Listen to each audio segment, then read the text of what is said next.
Welcome back to the Mid-Year Mitch YouTube channel. In today's episode, we're working on Overkill, my old 67 Corvette resto mod. We're fixing the front end. It didn't turn out quite right, and we're gonna install some brand new Vetmasters press molded side fenders to help improve the fit of this front end. So be sure to stick around. So this week we're working on Overkill. If you remember this is the 67 Corvette resto mod. I rebuilt a couple years ago, put it on a Roadster Shop chassis, and I put in like an NO3 style gas tank with big wheel tubs that I made myself to cover up the chassis. We put some Vetmasters quarter panels on it.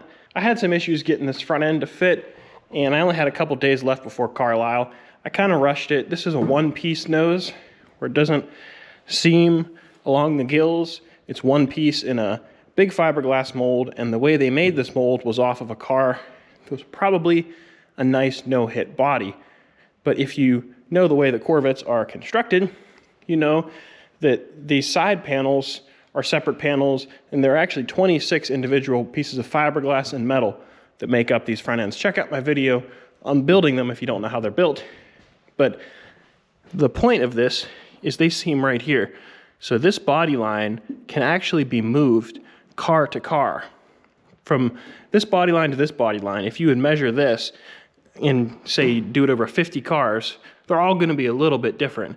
Now take that measurement from here and wrap it the whole way around the other side of the car, and it's going to add up. So if, say you're, I don't know, a 1/16 of an inch short on this side, say that could add up to a 1/4 inch short on that side where the body line won't line up. So I had issues with this. I was rushing. I didn't want to use screws, and it moved on me, and I'm really not happy with the way it fits. You can see the driver's side's worse. We're low right here.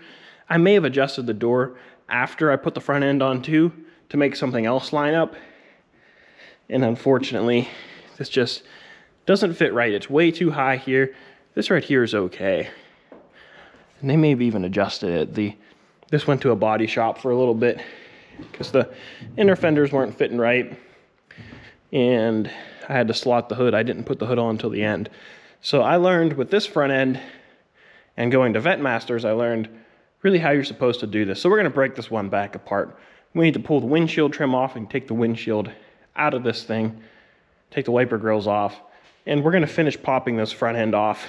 The sides are still attached, so we're gonna have to carefully break this, but we're gonna end up cutting these gills off. We're gonna put completely different ones on. If you look, I don't know if it'll show up in the GoPro, but there's a good bit of texture to them because this is a hand-laid front end.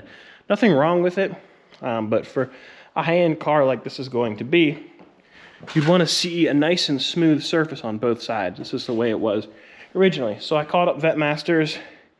They sent me 2 sets of 67 gills and 2 sets of the long bonding strips.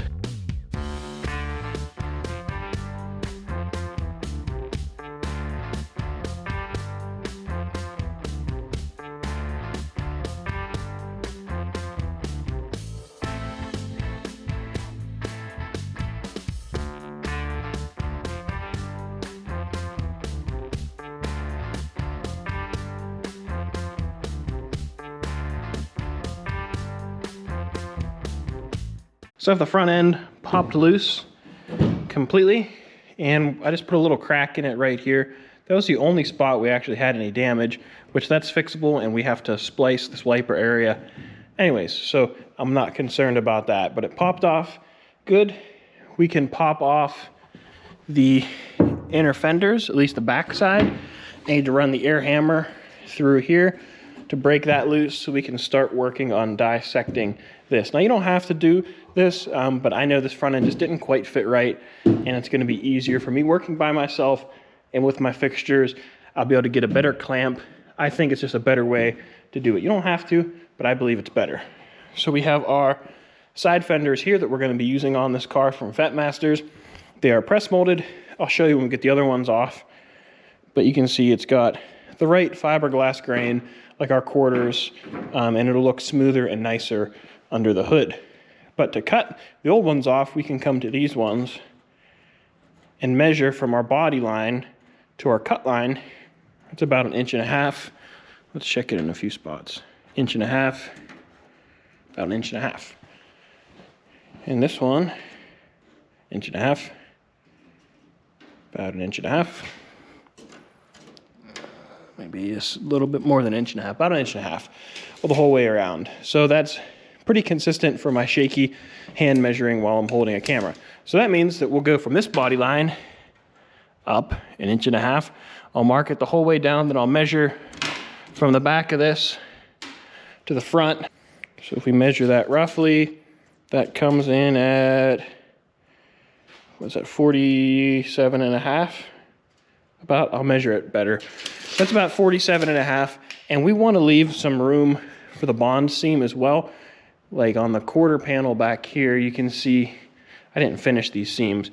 You can see it's pretty tight in some areas, but right here, that's about the gap that we want for our seams. So basically our goal is to cut off these gills, then we can fit the hood surround to the car because that didn't really fit correct before. Once the hood surround fits properly, we can fit the side fenders to the body line and we can adjust if we need to trim more off the car.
So I pulled out both headlights and parking lights, so that way the front end is lighter and we can get access to these strut rods.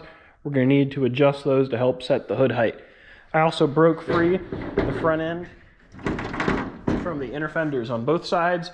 Now we can pull the front end off. I would like to prep the driver's side. You can see there's a little void. I don't know if you can see that. There's a little void right here where the glue was. You can see that the front end lifted up. There's a pretty thick amount of glue here. So that's where the issue was. I'm thinking I got the fiberall pretty close, but we'll see. So I'm gonna pull the front end off. We'll clean this up, clean off some of the junk off of this, and we'll make sure it fits the way I want it to.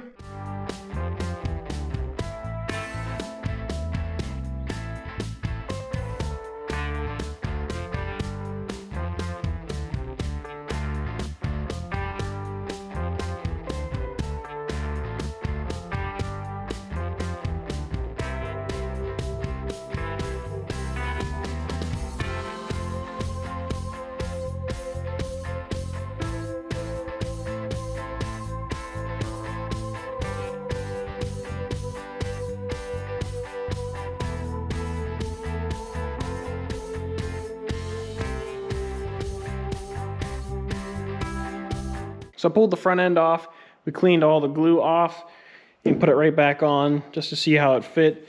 And we're a little high in this corner. One nice thing about putting a front end on like this without the side fenders is you can actually get a clamp, a very deep jaw clamp, onto the hinge for the door and push down with a little help from some scrap sandpaper. You can push directly on this body line lightly, but just enough to see where you're at. So we're high, we have some work to do here. Hand laid front ends are always thicker. On the underside of like this peak, there'll be a lot more material. So we have to whittle that down, but this over here, this is close enough for right now. Now on the driver's side, you can see this looks decent up here, but we're still too high here, even with me pushing down on it. And I think part of the problem was, you know, this was close. This was about as close as I had it whenever I glued it up, but with the front end being one piece, I wasn't able to push down here. And I think my cowl is a little higher, the front end's thick right here because the front end is sitting up pretty high. And I think this was putting pressure on this, which caused it to shift. So now that we have a front end with some access, we can address this bonding strip properly. It'll be a lot easier to figure out where we need to thin areas out to get this to fit. But overall, this looks pretty good for right now. I think we're gonna get the side gills on here and see how we line up and see how much more we need to trim off of this. So we have the front end off, and I wanted to show you our situation with our bonding strip. Now, just for a refresher, I built this car from 2 halves, the cowl and the back half, and I grafted them right in the middle, right through here, basically. And part of that meant that we had to take the firewall off to fix some rust, but these are the original steel rockers in the front and the back. I just seamed them together. And this is the original firewall to the car. And I think I put new pillars, or new pillar on this side maybe. The problem that we're having is that you can see that we should have a gap about like this in here. You can see we're almost touching, and in some areas I've already been sanding on this, and it's like we're touching and it's paper thin. And that's not right. That's not how it's supposed to go. But these are all original geometry, so either this was made a little different, like this is warped, and that's causing part of my issues. I'm not really sure, but to fix it, we're gonna just put a slice in it. We're gonna try to lay this down and pie cut it, or just completely cut it off and rebuild it. Originally, you can see that this bonding strip was part of this hinge pillar, and we're missing the bonding strip here. It broke whenever we pulled the front end off. So I scuffed all this. We're not gonna pull this pillar off to fix that. We're gonna work through it, and I'm just gonna use some of not the original way they did it, but the original style. Whenever they attach fiberglass to metal to bond it, they put a sealer between it and they riveted it to the steel, and then they put glue on it and glued their panel on. So that's what we're gonna do here. We're gonna rivet a piece of fiberglass in here. We're gonna put our glue under it because our glue sticks to metal as well. And then we'll build off of it to make a flange to grab here. So that way we have something to attach, and we'll have to do something similar because you can see this is not attached properly. It's just kind of floating in the wind, and that's part of our issue. Another problem could be our firewall could be too high, so we may need to channel this a little bit and bring this whole section down, and we may have to do it here as well. And on this side, you can see we're having the same issue. There's no room for a front end to fit in here. There is some glue here, but it's not really that thick. So there's room here, there's a little bit of room here. We're having some issues with fitment here as well. So we're gonna end up thinning this out or channeling this one as well.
So I ended up cutting more out of the cowl really than I wanted to. I removed all the flanges that mount the front end. We'll have to put those back, and I'll show you how we're gonna do that.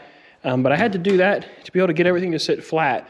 The bonding strip on the side was bulging the side of the car out and was looking goofy, so we pulled that off. Now, if you're doing this at home, that's not my first suggestion, to just cut all your bonding strips off. You might want to try to thin your front end out, but I already tried thinning this out when I fit it the first times, and something is going on with this front end of the car. So, and there's other, tolerances involved. So I decided to cut them off. We'll re-glue those. But we have our body line looking pretty good. We have our front end supported, so that way, and I have a string set up so our front end starts to dive around here. That's how we want it. I have a little more trimming to do here, but you can see we're going to have a pretty nice gap the whole way down here for our glue seam, and I radius the front of this one so we shouldn't get any stress cracks. I'll probably radius this, and we'll fill all this in with fiberall. I have my driver's side bonding strip laid out here, and this bonding strip only attaches the fender cap to the side fender. it does not go from the parking light panel to the side fender to this. There's a separate bonding strip in here, which is this guy. I have a new old stock one that I've had for a few years laying on the shelf. And it would go in here like this. Now this is a one-piece front end, so this lip here is already, you know, one piece with the parking light panel. Typically on a original style front end, these would be added in separately. So instead of cutting this one up, because this is a nice original piece, I have this scrap chunk from the Misfit. If you remember, I took a Sawzall and cut the front end off right here to be able to get it to fit on a trailer with another split window. And then I later cut the front off so I could use it as a wall hanger. This front end was junk, so don't worry, I didn't hurt anything. But the beauty of that is I could take a piece from right here. I made a little cardboard template to make sure we got the same contour as that bonding strip. And the only requirement is that this bonding strip is short enough to fit in this recess. Just like that. And it is. So we need to scuff the back side of this, but this little bonding strip flange will go in the front end, which I have this one sitting in here.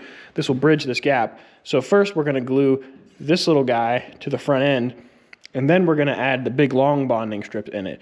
So that's going to make this work really well. And the important thing is that we're going to have a good mating surface the whole way underneath and up and around. So I mean, this thing goes the whole way up into here. So it's got plenty of support, plenty of strength, and it's made to the original size as this guy.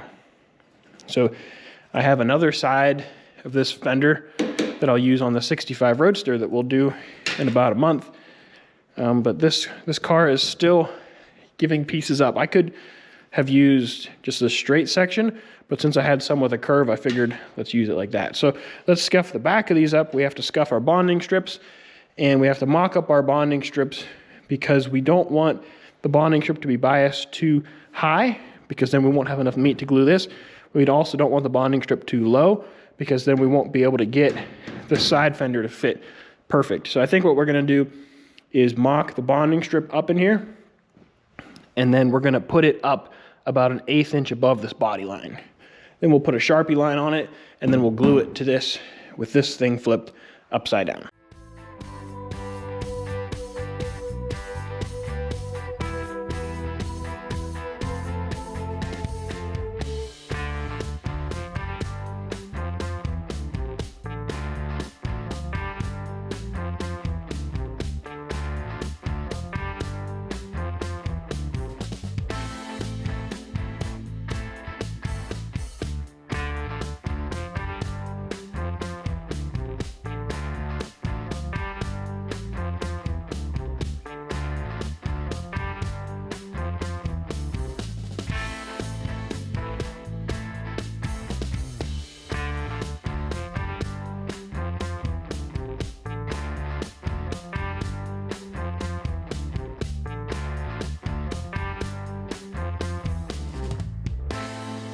So I glued the bonding strips in and let them cure up. I did cut the long ones a little bit short at the end, so that way it wouldn't interfere with this bracket, because this bracket would go in, I believe, after that bonding strip, and we can't do that. We're adding it after the fact. You'll never see it. Most guys just reach under here anyways, and they say if it has a bonding strip, it's an original type front end. Not always the case, as you can see. But all this looks good. Now, next week, we're gonna pull the clamps off, clean off the excess glue, and then we're gonna work on channeling down our bonding strips, which I've just kind of laid these in place. You can see originally they were up here, maybe a little higher since we lost some with the saw. But what we're gonna do is scuff everything and re-glue it and basically channel it down. And I have some trimming to do to get it to sit right, but we're gonna channel it down so it sits lower, and we're just gonna re-glue it. Once that glue dries, we'll fiberglass the edges just to make sure it's all locked in. Now this side over here came off in one piece, which was nice. So this one will be pretty strong just because it's already hooked together. But again, we're gonna channel it, make some cuts. I need to make a notch in the firewall to allow this to sink down, but we're gonna channel this whole thing down. and that'll give us the clearance that we need. Now, if it's too low, we'll build it up with a little bit of fiberall. So this will be a nice repair. Some people might complain about it, but hey, this is what it takes to build a hot rod, to build a custom car, and to use parts that aren't exactly original. This is not an original type front end, and sometimes you have to get desperate to get stuff to fit. I would rather monkey with this kind of stuff and cut the firewall than try to build the door up to fit the front end that just won't fit. And it's also a little tricky to thin out the front end in this area right here without blowing through, making it super thin or causing little waves or deviations. So to me, this just makes sense to do it here. We have to scuff our inner fenders and get those ready to glue in. We also have to remove the hood insert that I had for the L88 intake. We can't use that because this doesn't have a carburetor, but this thing is also so tall that it hits that, so we need to remove that, and we'll do a mock-up before we glue anything. We'll do a mock-up with the hood, get this core support and the inner fenders where they need to go, and we'll start gluing everything together next week. So hopefully we'll get the front end on, and we're going to try to get the side fenders on with the hood and the inner fenders. But that's going to do it for this video. If you enjoyed, please give it a thumbs up. Don't forget to subscribe. Make sure you tune in next week to see the conclusion of this front end going on to overkill. And we still have a couple more videos on overkill to do before we jump back into the 65 Roadster and some more projects. So I hope you guys are enjoying the content for this year. It really helps my channel having all you guys subscribe, watch, share. It really helps the channel grow. So I got a lot of work to do, and I'll catch you guys later.